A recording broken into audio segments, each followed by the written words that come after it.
রেস্টুরেন্টের মতন বাড়িতেও বানিয়ে ফেলুন অতি সহজ পদ্ধতিতে একটি delicious chicken satay recipe. By the way, a couple ডায়েরিতে সকলকে স্বাগত। তাহলে চলুন কিভাবে বানাবেন দেখে নেওয়া যাক। প্রথমেই নিয়ে নিয়েছিলাম আমি কিউব আকারে চিকেন 250 গ্রাম মতন, এবং তার সাথে ম্যারিনেট করার জন্য নিয়ে নিয়েছিলাম একটি পাতিলেবুটি তার মধ্যে চিপড়ে দিয়ে দিয়েছিলাম, এবং নিয়ে নিয়েছিলাম 1 চা চামচ সয়া সস এবং সামান্য পরিমাণ নুন, কাঁচা লঙ্কা এবং রসুন আদা বাটা যেটাকে আমি ওর মধ্যে দিয়ে দিয়েছিলাম, এবং গোলমরিচের গুঁড়ো তার মধ্যে দিয়ে দিয়েছিলাম। দিয়ে ম্যারিনেট করে আমি আধা ঘন্টা মতন ফ্রিজে রেখে দিয়েছিলাম। তারপর আমি একটি পাত্রে ক্যাপসিকাম, পেঁয়াজ, টমেটোগুলো কিউব আকারে কেটে নিয়েছিলাম। তারপর একটি চিকেন স্যাটে কাঠির মধ্যে আমি সেগুলো একটি একটি করে ভরে নিচ্ছিলাম।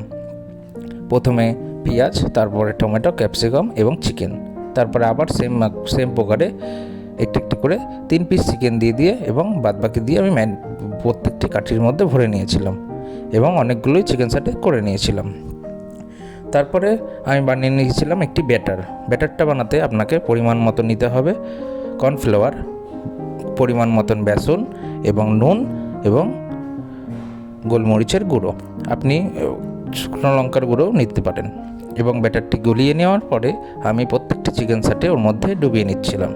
প্রথমে ডুবিয়ে নেওয়ার পর আমি একটি কড়াইতে তেল গরম করে মিডিয়াম আছে সেগুলো একটি একটি করে ছেড়ে দিচ্ছিলাম। প্রথমবার 1 কোট করে ভেজে নেওয়ার পর আমি সেগুলো তুলে নিয়ে আবার সেকেন্ড রাউন্ড ব্যাটারে চুবিয়ে আর 1 কোট করে ভেজে নিয়েছিলাম, যাতে সেগুলো একটু মোটা মোটা হয়। তারপর আমি একটি সস বানিয়ে নিয়েছিলাম। সসটি বানাতে আপনার লাগবে হচ্ছে, প্রথমে একটি কড়াইতে সামান্য পরিমাণ তেল দিয়ে একটু গরম করে তার মধ্যে tomato sauce, chilli sauce, soya sauce সামান্য পরিমাণ দিয়ে, নুন, সামান্য পরিমাণ চিনি দিয়ে একটু জল দিয়ে ফুটানোর পরে আপনি সেই চিকেন স্যাটিগুলো ওর মধ্যে ছেড়ে দিতে পারেন। ছেড়ে দেওয়ার পরে সেটিকে একটু উলটপালট করে তুলে নেওয়ার পর একটি প্লেটে স্যালাড কুচিয়ে আপনি সকলকে পরিবেশন করতে পারেন। খেতে খুবই ভালো হবে এবং টেস্টি হবে। বাড়িতে একবার বানিয়ে দেখুন, কেমন হয়েছে অবশ্যই কমেন্ট বক্সে আমাকে বলবেন।